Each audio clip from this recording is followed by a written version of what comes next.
네, 오늘 본문부터 이제 열방에 대한 하나님의 심판에 대한 말씀이 나옵니다. 네, 그 시작은 애굽입니다. 애굽의 이야기부터 시작하는 것은 아마도 그 당시에 국제적인 상황 가운데서 유다에게 있어 이집트가 이 애굽이 아주 밀접한 관계가 있었기 때문일 것입니다. 실제로 유다는 국제 정치 갈등 속에서 바벨론보다 이 애굽을 더욱더 사랑하였습니다. 그래서 유다의 왕들은 애굽을 지속적으로 의지하는 모습들을 보여주고 있습니다. 이런 상황 가운데서 예레미야가 지속적으로 들려주었던 하나님의 말씀은 그들을 의지하지 말고 나 하나님 여호와를 의지하라는 것이었습니다. 그러나 유다는 그렇게 하지 않았습니다. 그래서 유다는 멸망을 당했습니다. 아이러니한 것은 유다가 멸망당한 다음에도 유다의 남은 자들이 끝까지 애굽을 의지하였다는 것입니다. 하나님의 뜻을 물었지만 그 하나님의 뜻이 바벨론 왕을 섬기라는 그 응답이 있었음에도 불구하고 이 애굽을 사랑하게 되었고요. 그래서 하나님의 말씀대로 칼과 기근과 전염병으로 이들이 모두 죽게 되는 그 결과를 낳게 됩니다. 오늘 본문의 역사적인 배경은 주전 605년입니다. 아직 유다가 멸망당하기 전이고 하나님께서는 이 애굽을 꺾어 버리십니다. 이때 바벨론 왕 느부갓네살과 이집트 왕 바로누고의 군대가 유브라데 하숫가 갈그미스에서 이 전쟁을 벌이게 됩니다. 전쟁에서 애굽은 바벨론에게 철저하게 패배했습니다. 왜냐하면 하나님께서 그 전쟁을 주도하셨기 때문입니다. 그리고 이 전투의 패배로 말미암아 애굽은 급속도로 힘을 잃어가게 되었고요. 바벨론은 급속도로 힘을 얻어서 아주 강성한 그러한 나라가 되었습니다. 그만큼 이 전투에 두 나라가 힘을 얼마나 쏟아내었는지를 알 수가 있습니다. 이 갈그미스라는 지역이 아주 중요한 지역인데 이 갈그미스는 이 당시에 메소포타미아와 애굽과 그 다음에 이 바벨론을 이어주는 아주 군사의 교통의 요충지였습니다. 그렇기 때문에 많은 나라들이 이 역사 가운데서도 이 갈그미스를 점령하기 위해서 아주 애를 쏟았고 이 갈그미스를 점령한 그 나라들이 그 시대의 패자가 되는 것을 볼 수가 있습니다. 먼저는 이제 아수르가 그렇게 했고요. 그 다음이 애굽이었고 그 다음에 바벨론이었습니다. 하나님께서는 이 바벨론을 선택하셨습니다. 오늘날 우리가 왜 하나님께서 이 바벨론을 선택하셨는지는 그 정확한 이유를 알기가 어렵습니다. 일전에도 말씀드렸지만 하나님께서 그 당시에 많고 많은 사람들 중에서 왜 아브라함을 선택하셨는지 그 이유를 우리가 알지 못한 것 같습니다. 오늘날 우리도 그렇지요.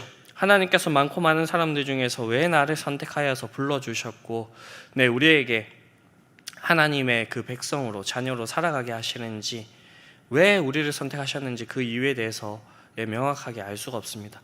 다만 우리가 알 수 있는 것은 하나님께서 이 세상을 사랑하셨다는 것이고 우리를 선택하여서 그 전적인 은혜 가운데 불러주셨다라는 것입니다.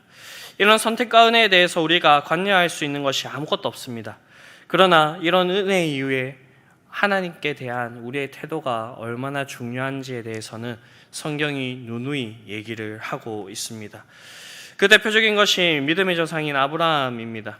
아브라함이 하나님의 말씀에 순종하면서 나아갔을 때 하나님께서는 그를 믿음의 조상으로 세우셨고 복의 근원이 되게 하셨습니다.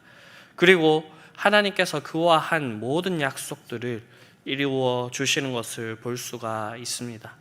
하나님의 말씀이 있을 때 그 말씀에 순종하는 우리의 태도가 중요하다는 것입니다. 오늘 본문에 나오고 있는 이 내용들을 볼 때 안타까운 마음이 들었습니다.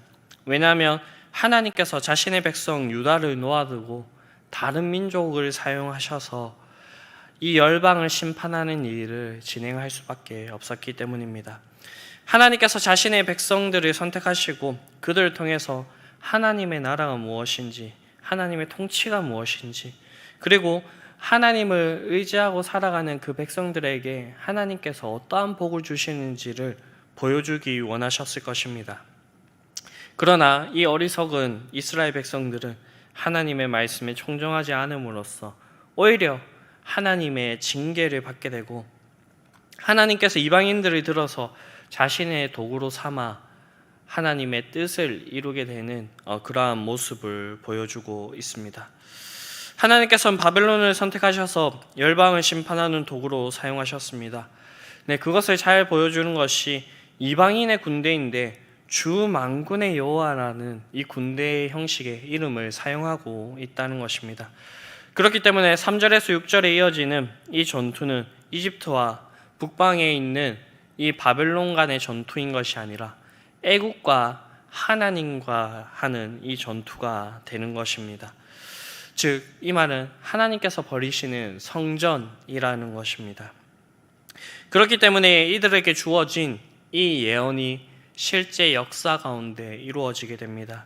10절과 12절을 보게 되면 칼이 배부르게 삼키며 그들의 피를 넘치도록 마시리니 이 애굽의 군대가 전부 만군의 주 여호와께 희생제물이 될 것이라, 그렇게 얘기를 하고 있습니다. 하나님께서는 실제로 이 일을 주전 605년에 이루셨고 하나님의 권세가 이렇게 유력하니 이 이집트는 멸망하게 되었습니다. 이 하나님께서는 오늘도 살아계셔서 역사하시는 하나님이십니다. 담임 목사님께서 설교를 하실 때에 이 한국사를 하나님 나라 관점으로 이렇게 풀어주실 때가 있습니다. 우리나라가 광복을 할 수 있었던 것은 우리가 힘이 있어서 광복을 했던 것이 아니라 그 가운데 하나님을 믿고 의지하는 자들이 목숨을 걸어가면서 하나님에 대한 그 믿음을 지키고자 했을 때 하나님께서 우리나라에 광복을 주셨고 6.25 전쟁 이후에 이 나라가 일어서기가 힘들 것이라는 다른 사람들의 그 평가에도 불구하고 이처럼 빠르게 이 나라가 다시 일어나고 할 수 있었던 것은 그 가운데 있었던 하나님을 믿는 자들, 그들이 기도하고 그렇게 나아갔기 때문이라, 그렇게 해석하시는 것들을 몇 번 이렇게 들을 수가 있었습니다. 이것이 우리에게 있어야 될 그런 역사관일 것입니다. 우리는 역사의 여러 정황들을 살펴보아야 되는 것도 맞지만 그리스도인으로서 하나님께서 역사하시는 것, 그것을 바라볼 의무가 있다는 것입니다. 하나님께서는 온 우주 만물을 통치하시는 분이십니다. 하나님께서는 우리를 선택해 불러주셨습니다. 우리의 역할은 하나님을 바라보면서 하나님께서 우리에게 주어주신 그 뜻대로 이 세상 속에서 살아가는 것입니다. 우리가 하나님의 뜻대로 제대로 살아가지 못할 때에 하나님께서는 세상의 다른 민족들을 사용하셔서 자신의 일들을 이루실 것입니다.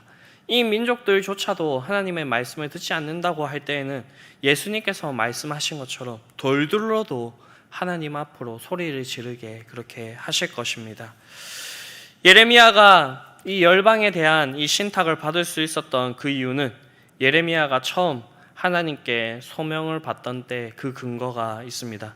예레미야 1장 5절을 보게 되면 예레미야는 유다의 선지자로 임명된 것이 아니라 여러 나라의 선지자로 임명되는 것을 볼 수가 있습니다. 그래서 오늘 본문을 시작으로 하여서 51장까지 이어지는 이 열방에 대한 심판의 내용들이 결코 예레미야의 개인적인 생각이나 그 예레미야 개인적으로 읽었던 그 국제 정세 속에 있었던 그 이야기를 하는 것이 아니라 하나님의 뜻이 포함이 되어 있다는 것을 알 수가 있습니다. 오늘날 이 역할을 하는 것이 누구인가라고 했을 때 하나님께서 자신의 백성으로 선택해서 불러주신 우리라고 그렇게 생각을 해볼 수가 있습니다. 우리에게는 한 가지의 별명이 있습니다. 그것은 바로 그리스도인이라는 것입니다. 여기서 그리스도는 구약에서 메시아를 나타냅니다. 이 메시아는 기름을 부음 받은 자라는 뜻을 가지고 있습니다. 그리고 구약에는 이 기름을 부어서 세우는 세 가지의 직분에 대해서 얘기를 하고 있습니다. 그것은 왕과 제사장과 선지자입니다. 이들의 역할이 그리스도라고 하는 이 역할에 녹아져 있고 예수님께서는 이 역할을 온전히 수행하셨습니다. 그리고 이 예수님을 믿는 자들에게 예수님께서는 그리스도인이라고 하는 칭호를 주어주셨고 이 세상 가운데서 우리가 이 그리스도인으로서 역할을 온전히 수행해야 한다는 것입니다. 왕으로서 하나님의 선한 통치를 이 세상 가운데 보여주는 것, 제사장으로서 죄인인 사람들을 하나님께로 인도하는 역할을 하는 것, 선지자로서 하나님의 말씀을 선포하는 역할, 즉 우리는 하나님의 말씀을 세상 가운데 전하는 역할을 가지고 있으며 하나님의 말씀대로 살면서 하나님의 뜻이 이 땅 가운데 어떻게 이루어지게 되는지를 보여주는 그러한 존재라는 것입니다. 우리가 이 역할을 잘 수행하는 자들이 되었으면 좋겠습니다. 예레미야는 끝까지 하나님을 의지함으로써 이 역할을 잘 수행했고 하나님께서 유다가 멸망하는 그 가운데에서도 이 예레미야에게 하나님께서 선대하시는 것을 볼 수가 있습니다. 그러나 이 유다는 끝까지 하나님의 말씀을 듣지 않음으로써 하나님의 징계를 받아서 멸망에 이르게 됩니다. 그렇기 때문에 하나님께서는 오늘 본문을 통하여서 자신의 백성을 놓아두고 다른 민족인 이 바벨론을 선택하셔서 심판의 도구로 그렇게 사용하고 있습니다. 하나님의 백성이 있음에도 불구하고 하나님께서 다른 사람들을 사용하셔서 일한다는 것만큼 부끄러운 것이 없을 것입니다. 그렇기 때문에 우리는 오늘 우리에게 주어주신 그 본분이 무엇인지를 다시 한 번 더 생각해 보기를 원합니다. 그렇게 해서 오늘 살아가는 동안에 하나님을 의지하고 하나님께서 우리에게 주어주신 그 뜻대로 우리가 살아낼 수 있게 되기를 간절히 바랍니다.